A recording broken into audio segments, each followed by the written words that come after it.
প্রত্যেক দিনের মতো আজকে আবারও একটি রেসিপি নিয়ে আপনাদের সামনে হাজির হলাম। আজকে পটলের দুর্দান্ত স্বাদের নিরামিষ একটি রেসিপি আপনাদের সাথে শেয়ার করব, যেটা লুচি, রুটি, ভাত, পরোটা সব কিছুর সাথেই খেতে ভীষণই ভালো লাগবে। নমস্কার বন্ধুরা, মাই কিচেন মাই ব্লগে সবাইকে আবারও একবার স্বাগত। তো আজকের রেসিপিটি বানানোর জন্য এখানে আমি নিয়ে নিয়েছি বেশ কিছুটা পরিমাণ পটল।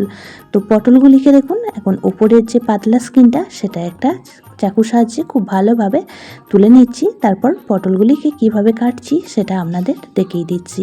তো আজকের রেসিপির জন্য পটলগুলিকে একদমই গোল গোল করে কেটে নেব, তবে আপনারা আপনাদের পছন্দ মতন যে কোনো সাইজ করেই কেটে নিতে পারেন। তো একটা পটলকে দেখুন ঠিক এইভাবে 4 টুকরো করে কেটে নিয়েছি। একই রকমভাবে সমস্ত পটলগুলিকে কেটে নিয়েছি, আর পটলগুলিকে কাটার আগে খুব ভালোভাবে ধুয়ে নিয়েছিলাম। আজকের রেসিপিতে বেশ কিছুটা পরিমাণ আলুর ব্যবহার করব, তার জন্য আলুগুলিকে প্রথমেই সিদ্ধ করে রেখে দিয়েছি। তো এইভাবে হাতে করে একটু ভেঙে নিচ্ছি। তো আজকে ভাঙা আলু দিয়ে পটলের রেসিপিটি তৈরি করব, আর সম্পূর্ণ নিরামিষভাবে তৈরি করব, তাই যে কোনো দিন কিন্তু পটলের এই রেসিপিটি বানিয়ে নিতে পারেন। বানানোর পদ্ধতিটাও খুব সহজ আর সাধারণ। তো এখানে দেখুন পটল, আলু আর নিয়ে নিয়েছি 1 চামচ 5 ফোড়ন। তো আজকের রেসিপির জন্য একটা মশলা রেডি করে নিচ্ছি। তার জন্য এখানে নিয়ে নিয়েছি 1.5 ইঞ্চি আদা, 2টো টমেটো আর তার সাথে 3টে কাঁচা লঙ্কা দিয়ে পেস্টটা রেডি করে নেব। এখন গ্যাসের মধ্যে একটা কড়া বসিয়ে দিয়েছি, আর কড়াতে দিয়ে দিচ্ছি 1 চামচ 5 ফোড়ন। তো 5 ফোড়নটা খুব ভালো করে ভেজে নেব। ভাজা হয়ে গেলে নামিয়ে ঠান্ডা করে গুঁড়ো করে নেব। তো 5 ফোড়নটা ভাজা হয়ে গেলে নামিয়ে নিয়ে সেই কড়ার মধ্যেই দিয়ে দিয়েছি এখানে পরিমাণ মতন সর্ষের তেল। তেল খুব ভালোভাবে গরম করে নিয়ে এখন কেটে রাখা পটলগুলি দিয়ে দিচ্ছি। পটলের মধ্যে দিয়ে দেবো খুব সামান্য পরিমাণ একটু হলুদ গুঁড়ো, আর সাথে দিয়ে দেবো খুব সামান্য পরিমাণ একটু লবণ। দিয়ে পটলগুলিকে একদমই লালচে করে ভেজে নিতে হবে। তো আজকের রেসিপির জন্য পটলগুলিকে বেশ ভালো করে ভেজে নিতে হবে, তাহলে রেসিপিটি খেতেও কিন্তু খুবই ভালো লাগবে। পটল দিয়ে আমরা অনেকে অনেক রকমভাবেই রেসিপি বানিয়ে খেয়েছি, তবে আজকের রেসিপিটি একদমই সহজ সাধারণ, যেটা খুব কম সময়ের মধ্যে তৈরি হয়ে যায়, আর খেতেও কিন্তু ভীষণই ভালো লাগে। পটলগুলি বেশ কিছুক্ষণ সময় নিয়ে ভেজে নিয়েছি, আর দেখুন ঠিক এইভাবেই লালচে করে পটলগুলিকে ভেজে নিতে হবে।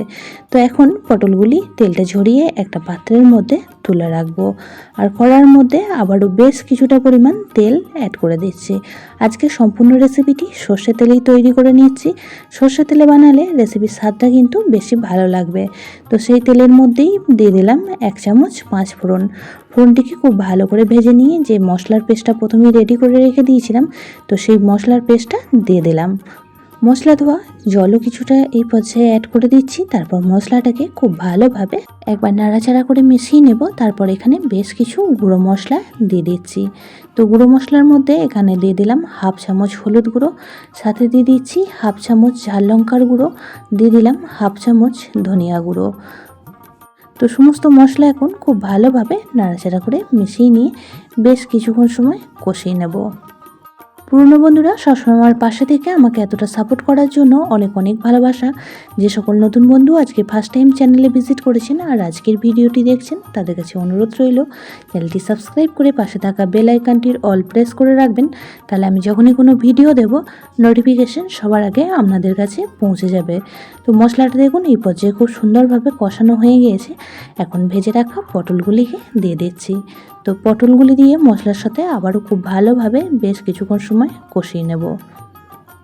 পটলের এই রেসিপিটি দারুণই সুস্বাদু তৈরি হয়। একবার এই পদ্ধতিতে বানিয়ে খেয়ে দেখবেন, একদমই ঘরোয়া সামান্য কিছু মশলা দিয়ে ঝটপট তৈরি হয়ে যায় রেসিপিটি। হাতে কম সময় থাকলে পটলের এই রেসিপিটি ট্রাই করতে পারেন। একদম হাতে কম সময়ে দারুণ সুস্বাদু একটি রেসিপি তৈরি হয়ে যাবে। তো এখন ভেঙে রাখা আলুগুলিও দিয়ে দিলাম। পটলের সাথে আলুগুলিও খুব ভালোভাবে মিশিয়ে বেশ কিছুক্ষণ সময় কষিয়ে নেব।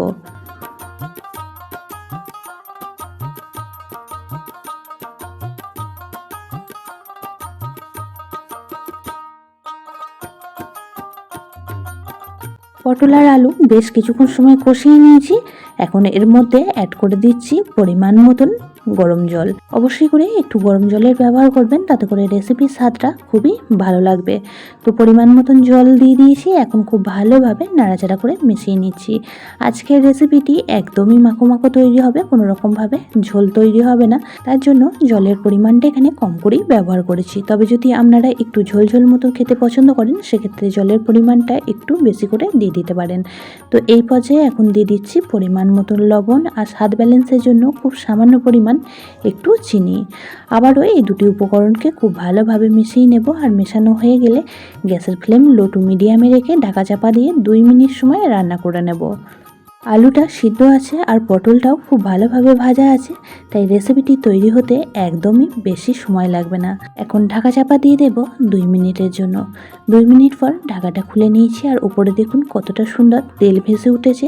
রেসিপিটিও আমাদের প্রায় রেডি হয়ে এসেছে। খুব ভালোভাবে একবার উপর নিচ নাড়াচাড়া করে মিশিয়ে নিচ্ছি। বন্ধুরা, এই পর্যায়ে আমি যে 5 ফোড়নটা প্রথমেই ভেজে গুঁড়ো করে রেখে দিয়েছিলাম, সেই গুঁড়ো মশলাটার ব্যবহার করেছিলাম। তো সেই জায়গাটা ভিডিও থেকে বাদ চলে যায়, তার জন্য দেখাতে পারিনি। তাই অবশ্যই করে এই পর্যায়ে ভেজে রাখা 5 ফোড়নটা দিয়ে দেবেন, তাতে করে রেসিপির ফ্লেভারটা কিন্তু ভীষণই ভালো লাগবে।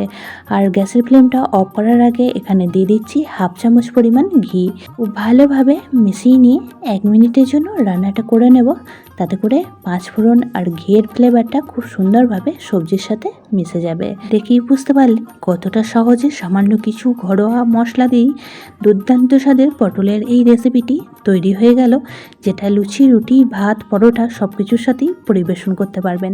ভীষণই ভালো লাগবে। আজকের রেসিপিটি আপনাদের কেমন লাগলো অবশ্যই কমেন্ট বক্সে জানাবেন। যদি রেসিপিটি কোনো অংশে বেশি ভালো লেগে থাকে, তাহলে একটা শেয়ার করে দেওয়ার অনুরোধ রইল। সবাই খুব ভালো থাকবেন, সুস্থ থাকবেন। আবারও দেখা হচ্ছে অন্য কোনো একটি নতুন রেসিপি বা নতুন কোনো ব্লগ ভিডিওর সাথে।